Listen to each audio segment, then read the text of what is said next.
One of my reading goals for 2023 is to read more books from my own library. One of the ways I want to accomplish this goal is to catch up on reading my Fairy Loot adult subscription box books, and to make myself accountable, I've decided to make it a series on my channel. So grab a drink or a snack and let's talk about it.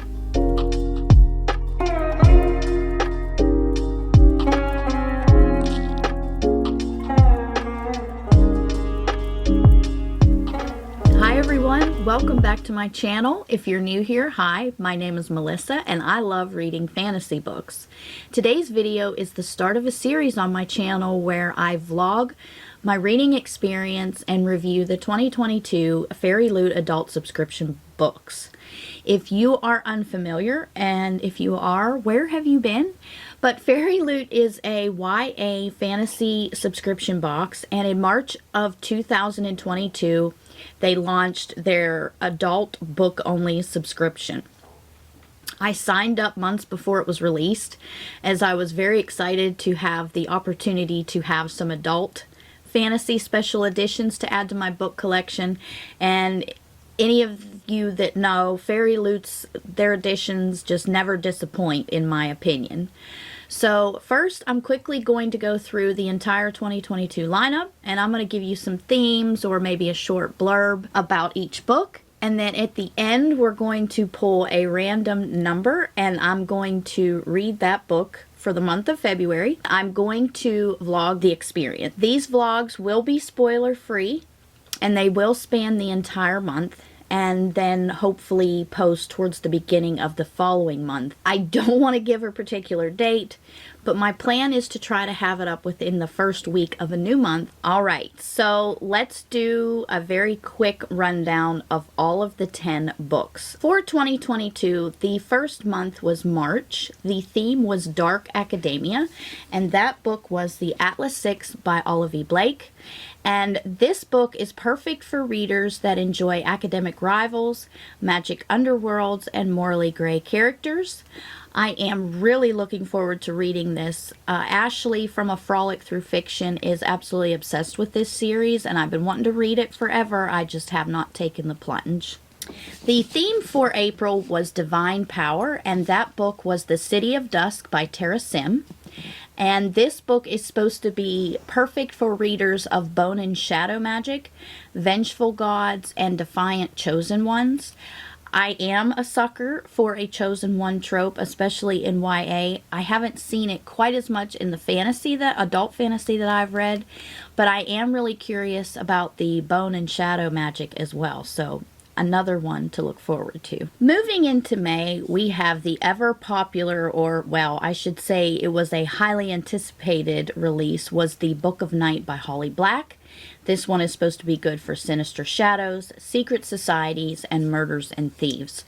I've been seeing a lot of disappointing reviews, so I'm a little hesitant about getting to this book. The theme for June was Hex Appeal, and the book was Her Majesty's Royal Coven by Juno Dawson. Out of all the books that I received from this subscription last year, this is the only book that I've actually already read, and I absolutely adored it. I was very apprehensive going into it because it has more of a, I don't want to say contemporary feel, but it is set in current times. But I was absolutely sucked into this story. The follow-up book is actually coming out later this year. I don't remember exactly when. I want to say October, but I could be wrong. But I absolutely adored this series. There's a lot of themes in here that are discussed and done in a very good way, and I cannot wait to pick up the sequel. So this one will not be put in our random generator, as I have already read this one. Okay, moving into July, the theme was Demigods and Donuts, and it says that The Undertaking of Heart and Mercy by Megan Bannon is filled with laugh out loud moments and a romance that will tug at your heartstrings. It's a unique and joyful read. So this one might be a fun one. Moving on to August, the theme was Arcane History. And this is probably one of the most popular anticipated reads of last year, and that is none other than Babel by R.F. Kuang. This is a beautiful book. It is also an extremely heavy and chunker of a book, and I can tell you I'm more than a little intimidated about it. But Babel is supposed to be a dark academia book filled with the secret society, student revolution, colonial resistance, and the importance of language. Ashley from A Frolic in Fiction read this and did a great review on it, which I will probably not be able to do this book justice like she did. So I will link that review in the description box below if you'd like to check it out. But yeah, Babel, I'm scared. Moving on to September, the theme was Small Town Secrets. And this is one that I was looking forward to, and that is Spells for Forgetting by Adrienne Young.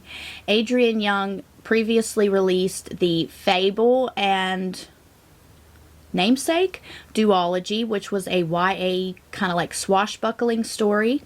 This is her debut adult novel, and this one is an atmospheric fantasy featuring a murder mystery that takes place in a small town with a tight-knit community. Our main character is faced with the ghost of her past as the man she used to love returns for a visit.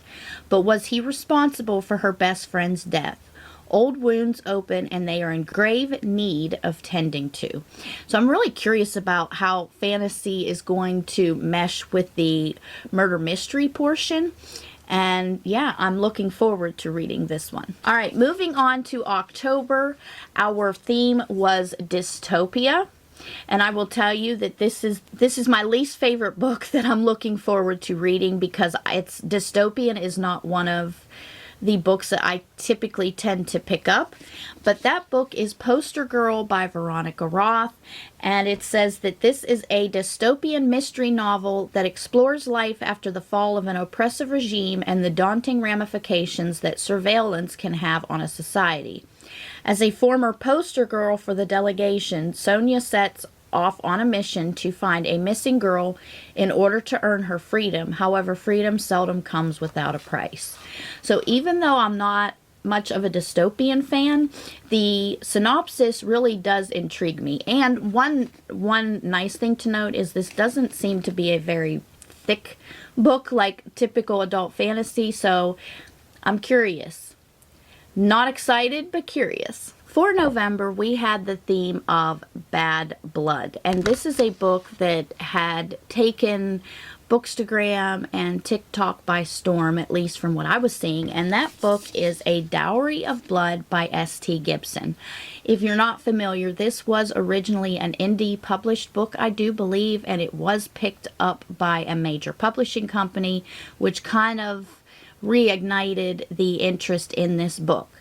Now, A Dowry of Blood is a delicious and rich Dracula retelling. Our heroine is saved by a mysterious and charming stranger who makes her his wife. As with all things foul, however, faux charm fades eventually, and she realizes her beloved might be more wicked than she ever imagined. And I've been curious about this book for a very long time, and I'm really curious to read this one. I will tell you though, not a huge fan of this cover. The sprayed edges, however, stunning. Moving on to the last book in this was December's theme of fairy lore.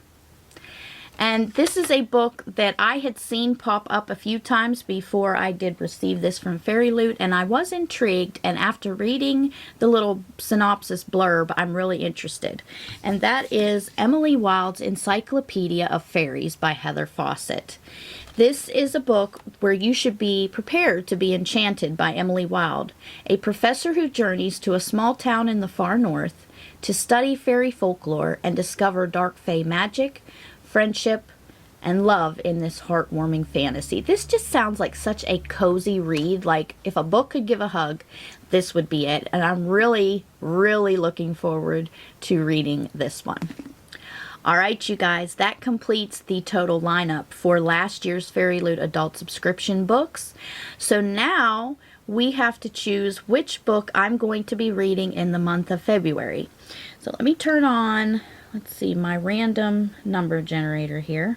Okay, now we need to change this from 10 to 9 since we only have 9 books. Alright, here we go. 2. That means, let's see, which one? That would be April. Okay, so number generator picked 2, which was April's theme, which was Divine Power, and the book for that was City of Dusk by Tara Lim.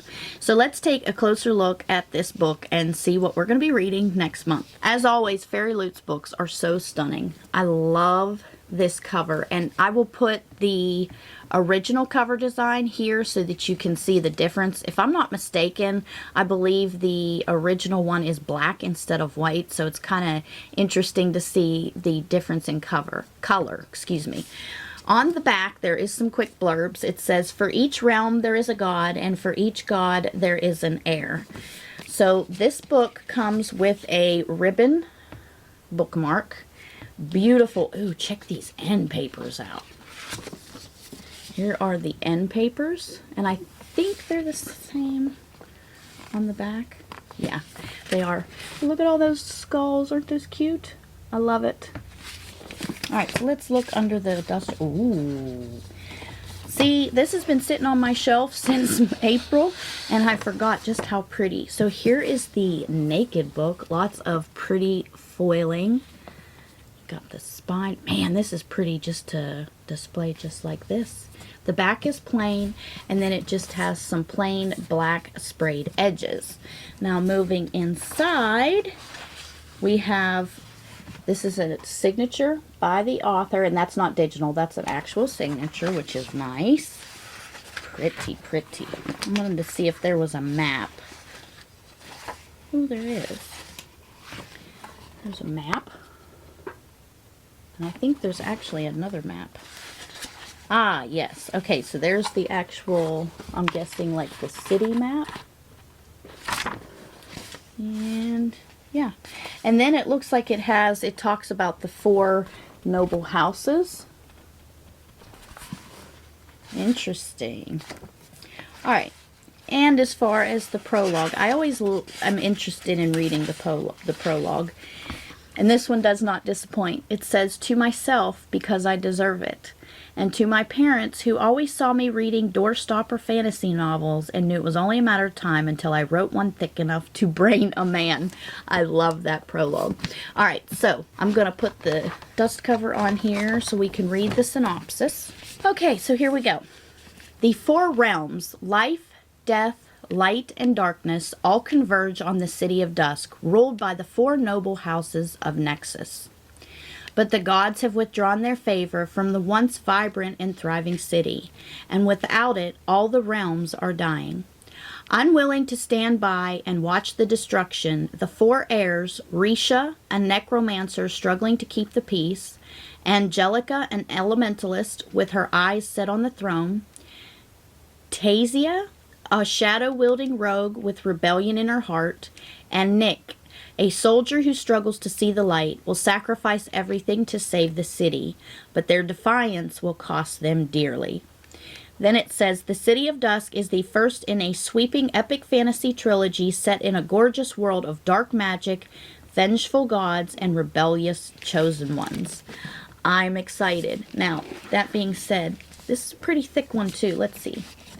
It is, well, in all reality, the actual story ends on 545. So in all reality, that's really not that big of a book when you consider epic fantasy tomes. But looking forward to this one. I also noticed in the back that it says the second book in this series comes out. The story continues in the Midnight Kingdom, Book 2 of the Dark Gods, coming in June 2023.